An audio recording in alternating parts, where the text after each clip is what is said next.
Here are 5 ways to use the high ground advantage like the pros. Presented by Fortnite Master. A couple of weeks ago, we made a video on the advantages of the high ground. Now we're going to explain exactly how to convert that high ground advantage into more kills and eventually wins. We're going to go over some tips to help you track your opponents, block them from taking height, and land some solid shots.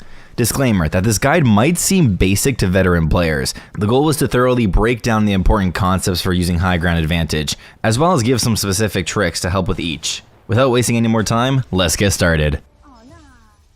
Knowing how to effectively track your opponents while on the high ground is an essential part of playing height. This skill alone will help you immensely with every other tip in this video. A lot of this comes with good game sense, which will improve over time with more practice and experience holding high ground. As your game sense improves, you will start predicting exactly what opponents will do and how they will react in most situations, but that does not mean there aren't some concrete tips to help you track your enemies.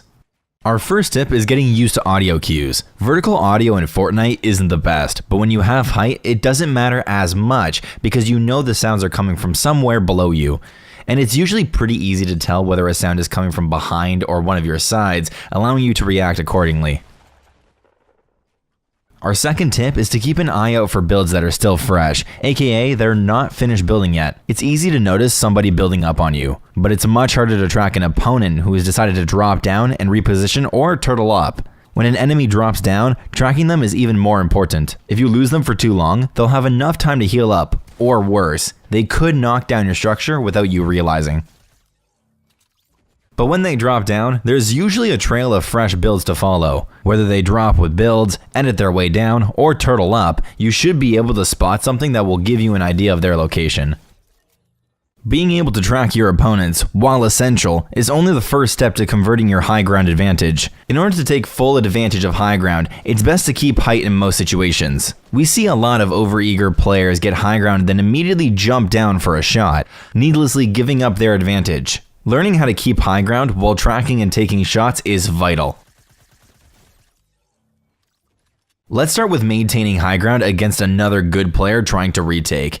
At a high level, Fortnite is an extremely fast game. Hesitating just 1 second before reacting can easily mean losing height against a good player. A decent habit to get into is listening and immediately reacting to the sound of somebody building up, instead of waiting for visual confirmation. If you react right away when you hear somebody building, you can usually keep high ground, whereas you're more likely to lose height if you wait until you see the player.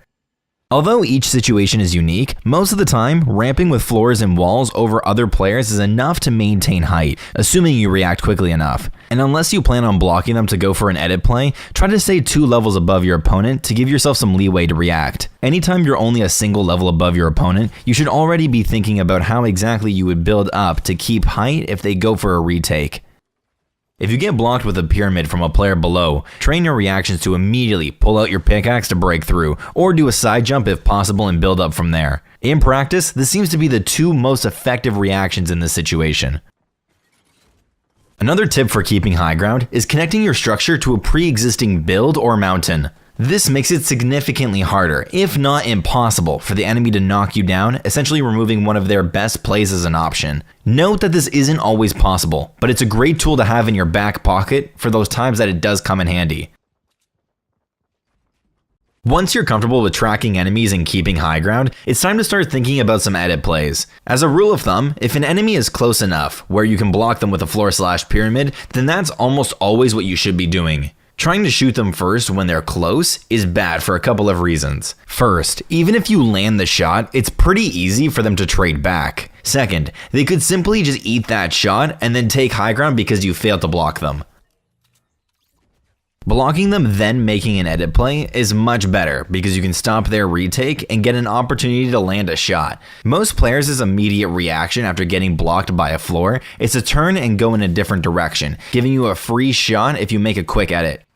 Every once in a while, you'll run into a player that knows what you're trying to do and will wait for the edit, but you can counter this pretty easily by quickly glancing at them through the fresh build. If they look like they're ADSing with the pump, waiting for the edit, then probably don't make the most obvious play. In this situation, you'll need to make a more unexpected edit play, or just take a different angle. These are some techniques we'll cover in future videos.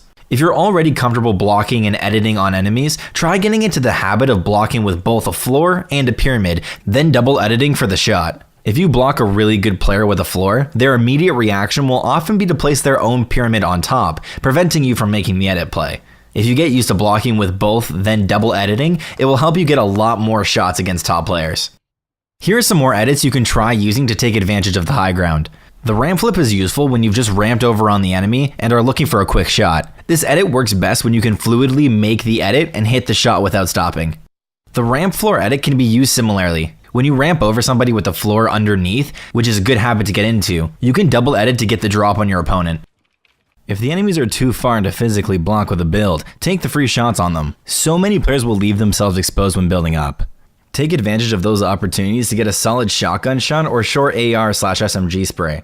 Note that there are a couple of ways to do this. The first is to jump on top of the player for a shotgun shot. Note that if you're doing this, be prepared to catch yourself or block them with the floor immediately after taking the shot. Catching yourself is good because it prevents you from falling into their box after the shot, which kind of just turns the situation into a 50-50 shotgun battle of whoever can hit their shots. And blocking them after landing the shot just makes it easier to keep the high ground. Tfue Classic is a great example of this in practice. It's when you have the high ground and you jump off of your own floor, land a shotgun shot on someone below, then quickly catch yourself with another floor. The trick itself is simple, but it's something you will find yourself using often.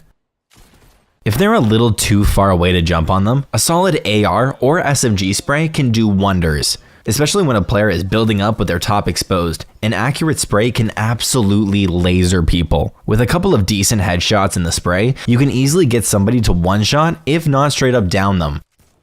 You can also use your high ground advantage by dropping on top of people. Maintaining height is still important, but sometimes the play is to drop down on an opponent from an unexpected angle. Think of it as one of your best options to get a free finishing blow. Still, you don't want to give up height for free. We'd say don't drop unless you're confident you can kill the enemy or at least get a really chunky shot for it. The ideal situation would be if an opponent is running in the open and doesn't notice you, aka you're likely to get at least one free shot without them trading back.